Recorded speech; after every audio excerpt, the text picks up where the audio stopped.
Avec nous pour les prochaines semaines, Philippe Lorange. Bonjour Philippe. Bonjour.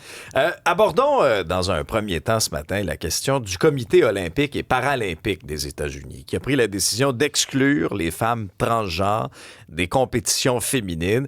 Ça fait suite à un décret qui avait été signé par le président Trump, on se souviendra, en février dernier.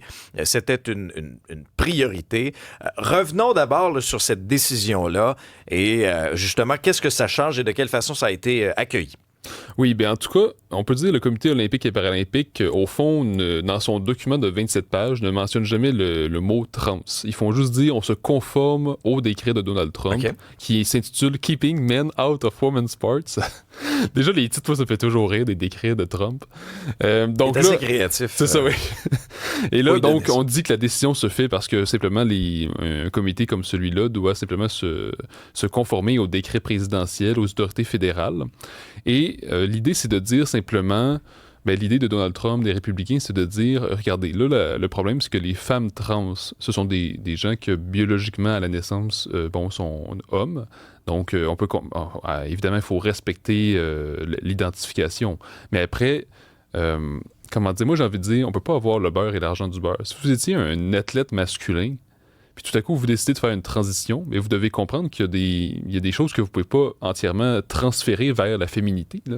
C'est-à-dire, on peut pas tout à coup se dire, je vais aller en compétition féminine. Parce qu'on a vu le cas de Lia Thomas aux États-Unis, qui a fait beaucoup les manchettes, même ailleurs dans le monde. Lia Thomas, qui avant était William Thomas. Donc, quand il était dans les compétitions sportives masculines en natation, il était assez bas au classement. Et tout à coup, quand il est devenu femme, il est devenu le premier partout aux États-Unis, dans toutes les compétitions. Donc, mais pourquoi? C'est parce que, il y en a certains des experts qui vont dire non, il n'y a pas de répercussions sur... c'est pas vrai qu'une femme trans a plus d'avantages, mais non, en fait. Il y a plusieurs autres experts qui vont dire la testostérone demeure très importante. Puis même si, par exemple, une femme trans devait avoir le même niveau de testostérone qu'une femme, biologique, il n'en demeure pas moins que toute ta vie, jusqu'ici, t'as bénéficié d'un développement, d'une croissance d'un homme biologique. Donc, c'est sûr que ton ossature n'est pas la même, que ta musculature n'est pas la même. Ça a des effets sur la puissance, sur le niveau d'énergie que tu as. Donc, ça devient un avantage déloyal dans le cadre de compétition. À mon avis, oui. Puis d'ailleurs, je pense que... D'ailleurs, c'est assez évident, en fait. Là. C'est-à-dire que là, je pense que c'est comme de l'idéologie de dire, finalement, non, il faut inclure absolument toutes les femmes dans les compétitions sportives féminines, alors qu'on peut simplement dire, regardez, moi, je trouve ça drôle. Comment ça se fait que dans les compétitions masculines, on n'a pas ce problème-là? Parce que justement, une femme qui décide de devenir homme n'a pas un avantage déloyal, comme tu viens de dire. Donc là, pour moi, c'est simplement quelque chose c'est pas une décision qui est trumpiste en soi, là. Je veux dire, je pense que la décision de Donald Trump ici, c'est simplement une décision de gros bon sens qui va rejoindre beaucoup d'Américains et qui fait notamment la popularité chez les Américains. Parce que souvent, on dit, là, Donald Trump, c'est un homme complètement irrationnel. Puis c'est vrai qu'il fait des choses qui peuvent être complètement irrationnelles. On a 2-3 exemples de ça. Oui, c'est juste 2-3. Mais tu sais, justement, parfois, il fait des choses qui sont complètement absurdes, qui vont contre, parfois même, l'intérêt national. Mais des décisions comme celle-là, je pense que c'est ça qui fait notamment sa popularité, parce qu'il y a beaucoup de gens chez les démocrates qui vont dire non, il faut être inclusif. Faut absolument accepter tout le monde, faut absolument accepter le transgenrisme en toute occasion. Mais à un moment donné, l'Américain moyen se dit, ça je comprends. Je comprends que, le transgenrisme, il faut l'accepter. C'est normal que, c'est nouveau. Il y a des gens qui sont nés dans le mauvais cas, ils veulent faire une transition, c'est normal. Mais à un moment donné, il faut aussi mettre certaines balises. Je veux dire, à un moment donné, dans les compétitions sportives féminines, on voit très bien qu'il y a un avantage déloyal des gens qui ont fait une transition de homme à femme. Donc, selon moi, c'est une décision qui devrait aller de soi. Et ce qui est intéressant à savoir aussi, c'est que aux derniers Jeux olympiques, il n'y a aucune athlète femme trans qui a remporté de médaille pour le moment. Et ça ne devrait pas toucher, notamment, il y avait une courseuse, sinon, de Nikki Hills, donc qui se dit non-binaire, mais qui est née femme trans. Et donc, aux Jeux olympiques, dernièrement, a eu la 7e place aux 1500 mètres aux Jeux olympiques de Paris. Mais ça ne devrait pas la toucher parce qu'elle s'identifie comme non-binaire. Donc, on voit que c'est pas non plus... La décision n'est pas non plus trop radicale, là. Dans ton esprit, ça a été quoi le point tournant? Parce qu'on parle souvent d'une espèce de retour de balancier en ce moment. Ça a été quoi le point tournant à partir du moment où on a décidé justement de permettre ces participations-là? Et est-ce que tu t'attends à ce que dans d'autres fédérations ou dans d'autres comités olympiques de d'autres pays, qu'on emboîte le pas à ce qui a été fait aux États-Unis?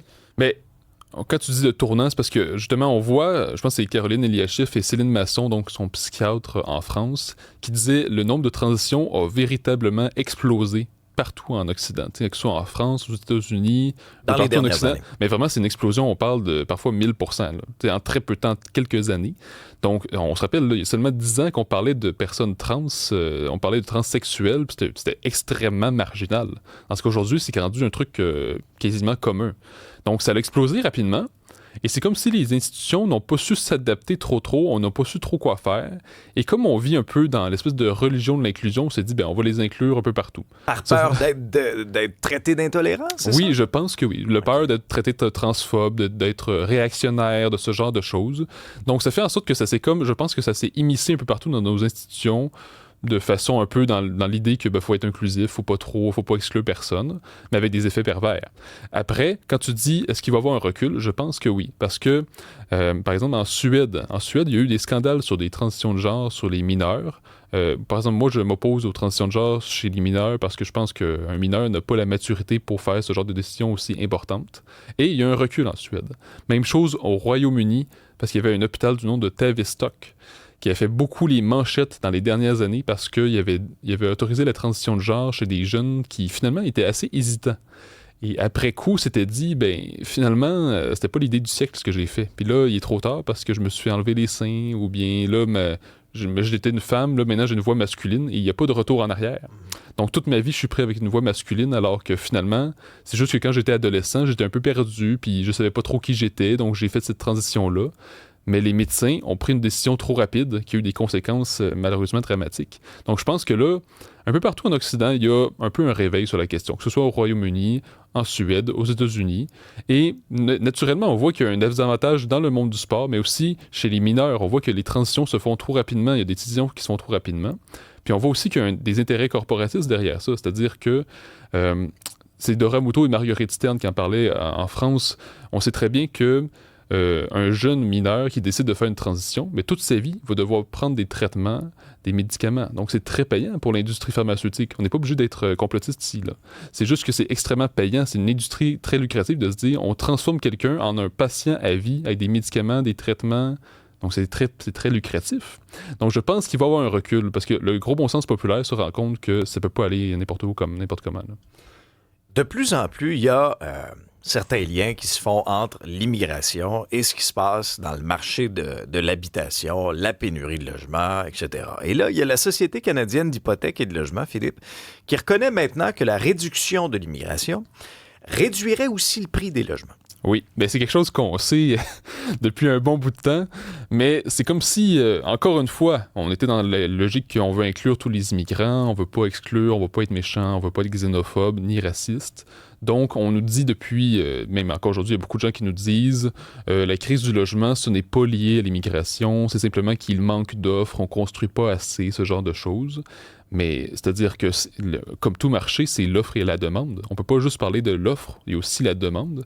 Et le Canada, c'est un pays qui, comparativement aux autres pays occidentaux, a accepté énormément d'immigration. Et même dans les sondages, je pense que ça sortait aujourd'hui, même la majorité des immigrants eux-mêmes l'admettent que le Canada a accepté trop d'immigrants. Donc, à un moment donné, c'est parce que sur un plan logistique, ça ne fonctionne plus. Tu sais, on a un pays qui a accepté des millions de gens en très peu de temps, donc en quelques années seulement. Moi, je me rappelle, il y a encore, quand j'étais enfant, il y avait combien de Canadiens? Il y avait environ 32 millions. On est rendu à 41 millions.